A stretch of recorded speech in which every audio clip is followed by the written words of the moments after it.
Hey YouTube, we're supposed to get snow tomorrow. They're saying inches, but I don't know how many inches. So I put my plow on the truck, which it's not one of them that you drive up and push the button. You got to put the pins in. The other day I was telling you I used some of that RV antifreeze. Well, apparently it was either watered down or something because my line froze. So what I did here, I got my heater running in here just to warm it up. That's 150,000 BTUs. That heats this thing up like you can't believe it, probably 90 in here. So I'm going to leave it run a while until this line thaws out, because you can't use a torch, you can't use a blow dryer. I'm not standing out here all day with a blow dryer. So I'm going to just leave that heater run a little bit, and that should thaw that line out enough that I can blow it out. And then I'm not going to use anything at all during the winter to do any cutting. I had some flitches here this morning. I cut them up, and I'm in the process of splitting them into firewood. I threw them in the backhoe bucket, and I'm going to cut them into firewood. So they've already been cut to length. I just need to split them.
If you wonder why I'm splitting the wood on the top of that bench like that, when you're my age it's a lot easier to be standing up rather than bending over for everything.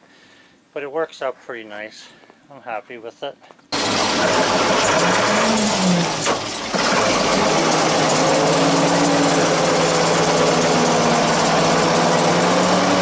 I didn't quite cut all that up. I'm only splitting the thin stuff that I don't need a full swing on for right now.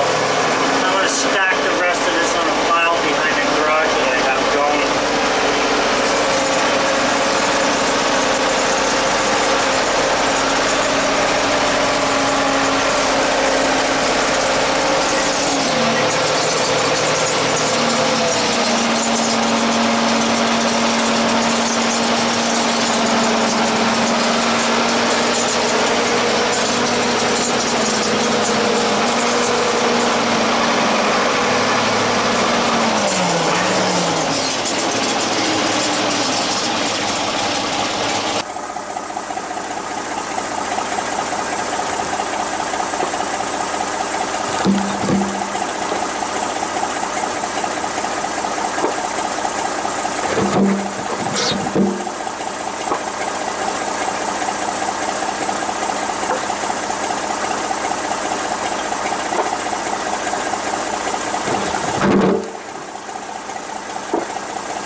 Alright, well, I just blew that line out of there.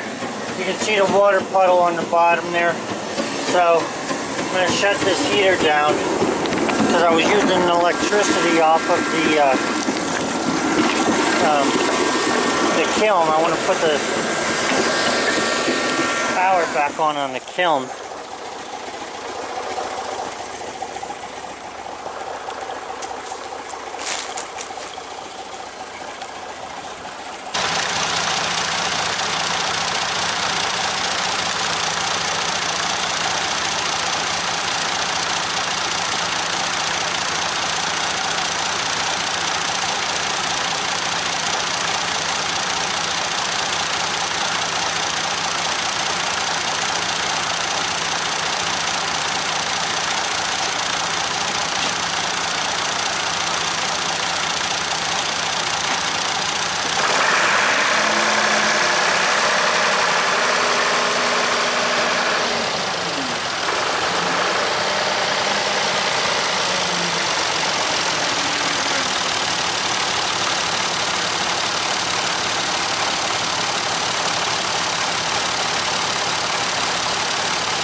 if you remember the other day, I was talking about, you know, logs and the imperfections.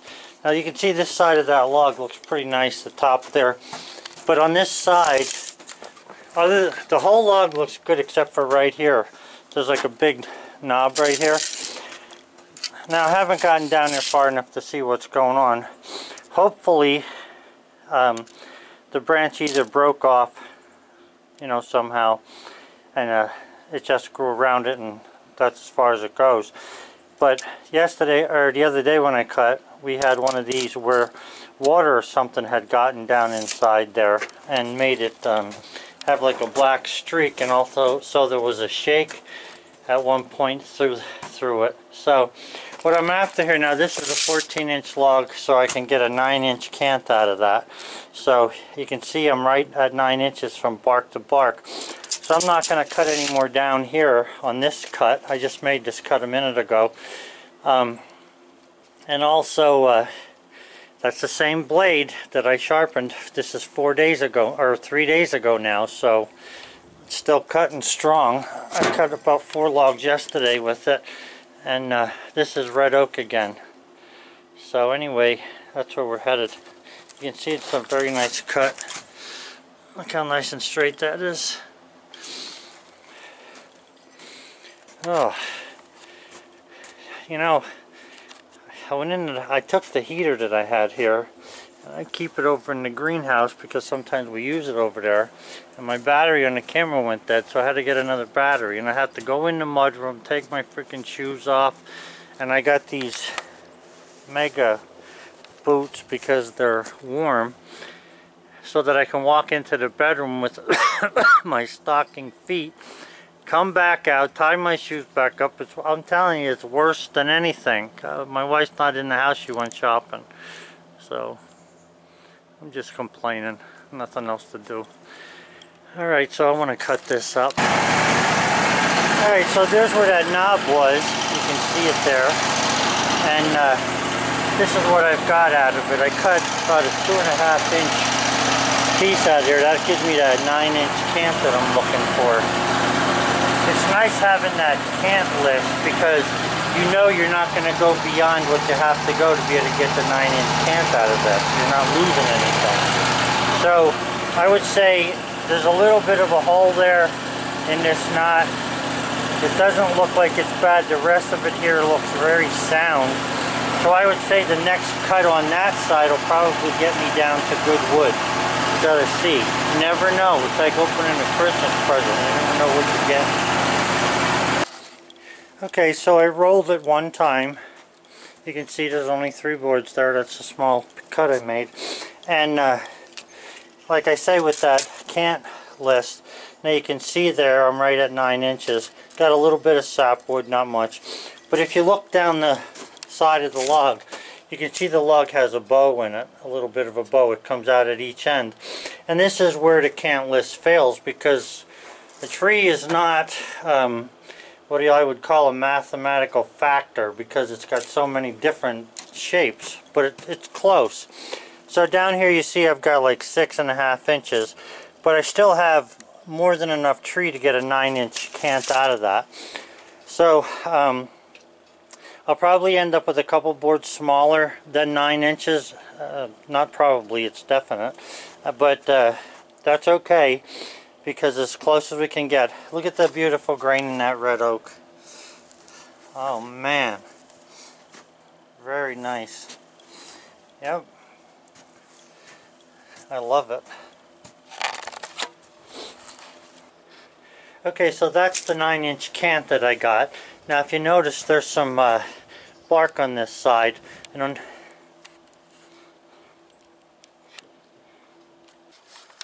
so what I was saying before my battery died is that this was the top board on that 9-inch cant that was there.